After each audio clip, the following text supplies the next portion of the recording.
नमस्कार दोस्तों, मैं ज्योतिष आचार्य वासुदेव मिश्रा आपका अपने चैनल भविष्यवाणी पावर ऑफ द लॉर्ड में हार्दिक स्वागत करता हूं। दोस्तों, आज का यह ज्योतिष का कार्यक्रम आप लोगों के लिए यानी कि वृषभ राशि के जातकों के लिए बड़ा ही खास और विशेष कार्यक्रम साबित होगा। आज हम बात करने वाले हैं भूमिपुत्र मंगल के राशि परिवर्तन प्रभाव के बारे में।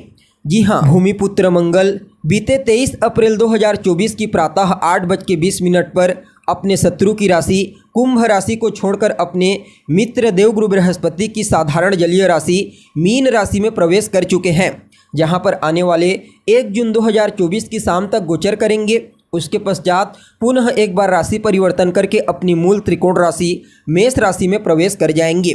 तो ऐसे में बड़े विस्तार के साथ जानेंगे कि भूमिपुत्र मंगल आने वाले 1 जून 2024 तक मीन राशि में गोचर करते हुए राहु के साथ अंगारक योग का निर्माण करके और बृहस्पति के साथ परिवर्तन योग का निर्माण करके आपके जीवन को किस प्रकार से प्रभावित करने वाले हैं। जी हाँ, भूमिपुत्र मंगल का यह राशि परिवर्तन जीवन के किन किन क्षेत्रों में आपको फायदा पहुँचाएगा, कौन कौन सी बड़ी उपलब्धि आपको हासिल हो सकती है, कौन कौन सी सावधानी आपको बरतने की ज़रूरत पड़ेगी। यह गोचर आपके स्वास्थ्य, आपकी शिक्षा, आपकी लव लाइफ, वैवाहिक जीवन, पारिवारिक जीवन, भाग्य, करियर, बिजनेस, व्यापार और फाइनेंस के दृष्टिकोण से कैसा रहेगा।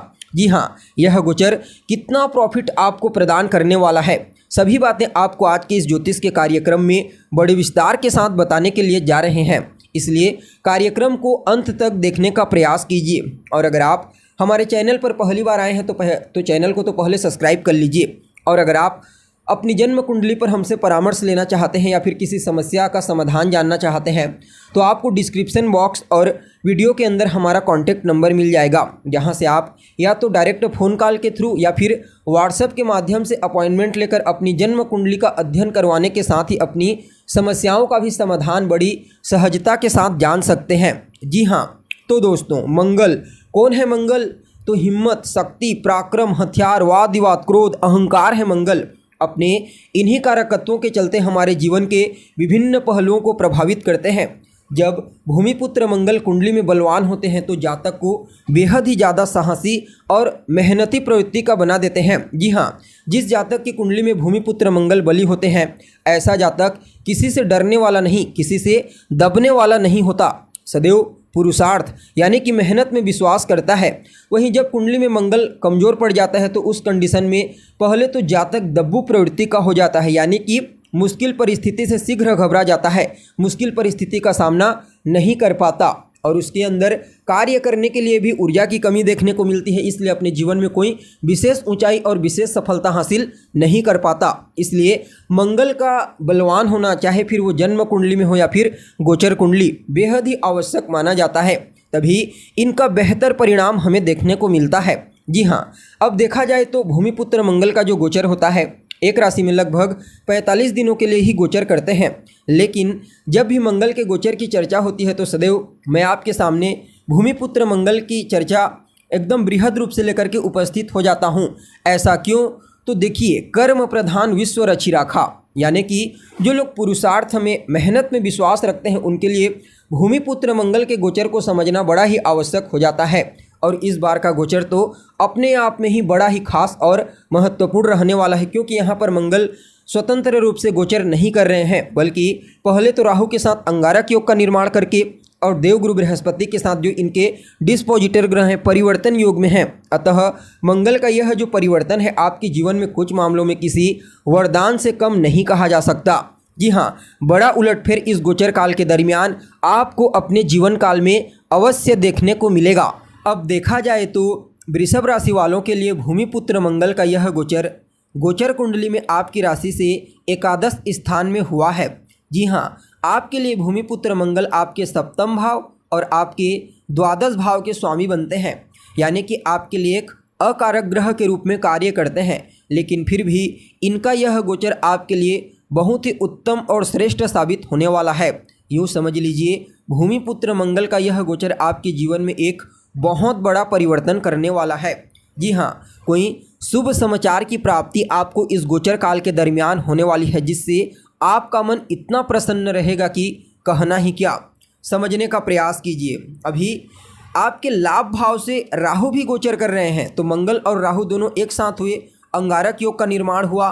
अब यहाँ पर दोनों के दोनों ग्रह को लाभ स्थान में बड़ा ही श्रेष्ठ कहा जाता है। अतः आप कह सकते हैं इस समय ये दोनों ग्रह आपके लाभ की स्थिति को मजबूती प्रदान करेंगे। धन आने के मार्ग आपके लिए मजबूत होंगे। जहाँ से आपके पास पैसा आ रहा है वहाँ से तो पैसा आएगा ही आएगा, साथ ही साथ कुछ नए सोर्स भी धन आगमन के आपको प्राप्त होने वाले हैं। आपकी कोई इच्छा है जो लंबे समय से पूरी नहीं हो पाई है, तो समझ लीजिए आपकी वह अधूरी इच्छा इस समय पूरी होने वाली है। बस थोड़ा सा एफर्ट आपको करना है। आपके बड़े भाई बहनों को भी उनके कार्य क्षेत्र में विशेष सफलता की प्राप्ति होने वाली है। यह समय संतान को लेकर के थोड़ी बहुत चिंता आपको दे सकती है, लेकिन ज़्यादा घबराने की आवश्यकता नहीं है, क्योंकि लाभ की स्थिति काफ़ी मजबूती के साथ देखी जा सकती है। अब देखा जाए तो मंगल का यह जो गोचर है आपकी राशि से 11वें भाव में, यह आपको रोग, रिपु और ऋण इन तीनों चीज़ों से भी बचाने का कार्य करेगा। इसके पीछे रीजन समझने का प्रयास कीजिए। एकादश स्थान जो होता है वह छठे से छठा होता है, अतः रोग, रिपु और ऋण ये तीनों चीज़ों से आपको मुक्ति अवश्य प्रदान करेंगे। अब समझने का प्रयास कीजिए। जहाँ पर मंगल होते हैं वहाँ से 3 घर को देखते हैं, चौथे घर, सप्तम घर और अष्टम घर को। तो यहाँ पर अपनी चतुर्थ दृष्टि से दूसरे भाव को, सप्तम दृष्टि से पंचम भाव को और अष्टम दृष्टि से षष्ठ भाव को दृष्टिगोचर करेंगे। अब यहाँ पर राहु भी है मंगल के साथ, अतः जहाँ जहाँ पर मंगल की दृष्टि पड़ेगी वहाँ वहाँ पर राहु की भी सम्मिलित दृष्टि पड़ेगी, और जहाँ जहाँ पर राहु की दृष्टि होगी वहाँ वहाँ पर मंगल की सम्मिलित दृष्टि होगी। अतः आपके लिए यह जो दृष्टि का चमत्कार होगा बड़ा ही अद्भुत रहने वाला है। सबसे पहले तो आपकी वाणी को बड़ा ही प्रभावशाली बना देंगे। इस समय आप अपनी वाणी के प्रभाव से कई प्रकार के पूर्व के पेंडिंग पड़े हुए कार्यों को तो पूरा करेंगे ही करेंगे, साथ ही साथ आपकी वाणी की वजह से कुछ नए लोग आपके साथ जुड़ेंगे और इस समय लाभ की स्थिति को मजबूती प्रदान करेंगे। हालांकि आपकी वाणी में कड़वाहट भी उत्पन्न हो सकती है, इस बात का आपको ध्यान रखना है। जी हाँ, बाकी पारिवारिक जीवन में आर्थिक स्थिति बेहतर होगी और आपके पराक्रम, आपके पुरुषार्थ में वृद्धि होगी। यहाँ पर आपके जो शत्रु हैं वह आपके सामने नतमस्तक होने पर मजबूर हो जाएंगे। हालांकि सप्तम भाव पर राहु की दृष्टि होगी और मंगल की भी सम्मिलित दृष्टि होगी, अतः जीवन साथी के साथ वैचारिक मतभेद, तू मैं की संभावना प्रबल रूप से नजर आ रही है। इसलिए जीवन साथी के साथ वैचारिक मतभेद ना हो, इस बात का आपको विशेष रूप से ख्याल रखना है। बाकी व्यापारी वर्ग, विद्यार्थी, नौकरी पेशा सभी के लिए भूमिपुत्र मंगल का यह गोचर बड़ा ही श्रेष्ठ और उत्तम परिणाम प्रदायक साबित होगा। जी हाँ, फिर भी इस समय को और बेहतर बनाने के लिए आप हनुमान जी की शरण में चले जाइए। खास करके आपको मंगलवार के दिन उनके मंदिर में जाना है, उनका दर्शन करना है, हनुमान चालीसा का पाठ कीजिए, सुंदरकांड का पाठ कीजिए। आपके लिए यह गोचर बड़ा ही श्रेष्ठ साबित होगा। जी हाँ, तो दोस्तों हमें उम्मीद है जानकारी आपको पसंद आई होगी। जानकारी अच्छी लगे तो इसे अपने दोस्तों, अपने रिश्तेदारों के साथ शेयर अवश्य करें। अभी के लिए बस इतना ही।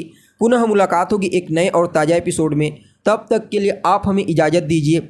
नमस्कार।